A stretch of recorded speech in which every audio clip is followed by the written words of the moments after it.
Jika ingin punya anak yang solih, solihah, pintar, dan membanggakan, langkah pertama yang harus dilakukan seorang suami adalah membahagiakan istrinya. Senangkan hati istrinya, bisikin cinta terus-menerus di telinganya. Jadikan dia ratu di rumah, di istana kalian berdua. Loh, apa hubungannya? Hubungannya erat sekali. Istri yang bahagia pasti akan melahirkan anak-anak yang luar biasa. Begini ya, anak yang cerdas, solih, dan solihah itu pasti terlahir dari didikan ibu yang baik, juga dari suasana yang damai di rumah.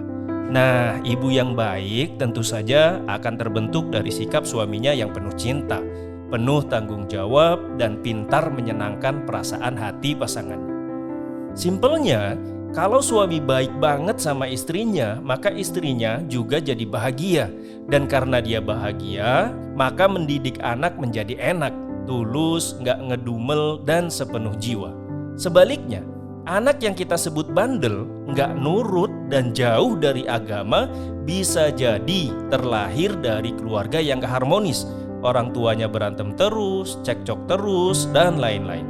Orang tua yang begini mana sempat membersamai anaknya, mana ada waktunya untuk menemani anak-anaknya belajar. Hatinya keruh, rusuh aja sama pasangan dan akhirnya hidupnya ruwet.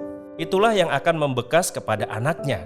Ia akan tumbuh menjadi anak yang bisa jadi temperamental, gampang tersulut emosinya, dan mudah berkelahi. Pukul sana-sini kerjaannya.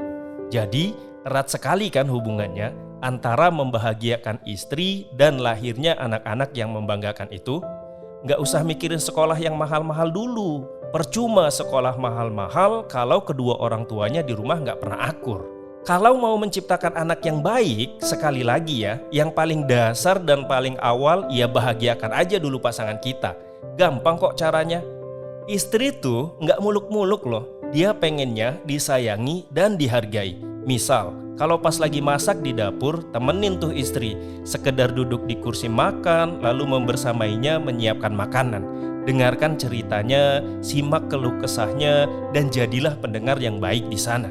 Atau jika mau, bantu sedikit dia, semisal mengiris cabai, mengupas bawang, dan atau apalah yang bisa kita kerjakan. Nggak perlu yang pakai tenaga, yang ringan-ringan saja pun dia sudah bahagia kok. Lalu kalau pas istri lagi menyetrika pun sama, duduk santai saja di sampingnya sambil bercengkrama. Hargai dia, bilang terima kasih atas semua yang telah dia kerjakan seharian. Membersihkan rumah, menyapu, ngepel, dan memasak itu pekerjaan yang berat. Kita belum tentu sanggup kok mengerjakan. Nah, menjadi pendengar yang bijak juga adalah keterampilan yang harus dimiliki suami. Pasalnya, istri itu kalau lagi ada masalah butuh didengarkan, butuh teman yang mau duduk tenang menyimak ceritanya biar dia plong. Kalau sudah selesai dia cerita, baru deh peluk dia dan bilang cinta. Simple, dia nggak minta solusi kok, minta ada yang dengerin doang, nggak lebih. Nah, yang terakhir nih, selain membuat hatinya nyaman, kita juga harus memenuhi kebutuhan hidupnya. Dia butuh makan dan juga butuh dandan. Dan itu bisa dilakukan hanya dengan uang. Maka penuhi tuh uang belanjanya. Kita harus bekerja keras dan gak boleh malas-malesan. Jika semua sudah dilakukan, pasti istri kita menjadi damai hidupnya, menjadi senang setiap harinya. Dan didikan yang baik ke anak-anak hanya terlahir dari istri-istri yang begini adanya.